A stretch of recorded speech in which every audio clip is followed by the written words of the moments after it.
Tentara Ukraina bergerak masuk ke Kherson dan membebaskan beberapa wilayah dari pasukan Vladimir Putin. Kemajuan yang diperoleh pasukan Kiev dikonfirmasi langsung oleh Presiden Ukraina Volodymyr Zelensky. Zelensky mengatakan, setelah membebaskan Kharkiv, kini pejuang Kiev menjadikan Kherson sebagai target utama.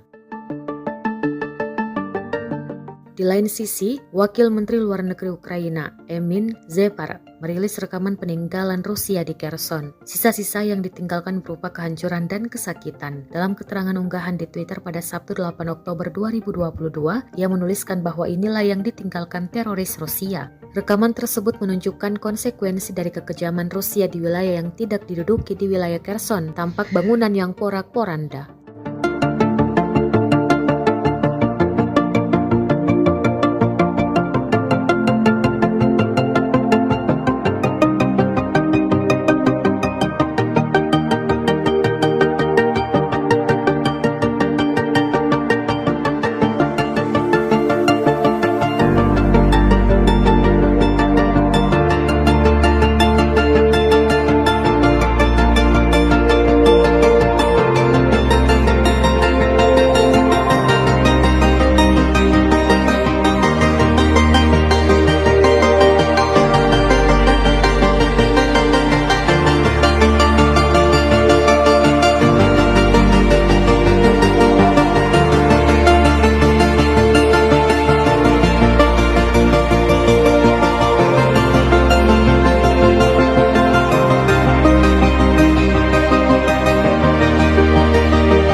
Terima kasih sudah nonton.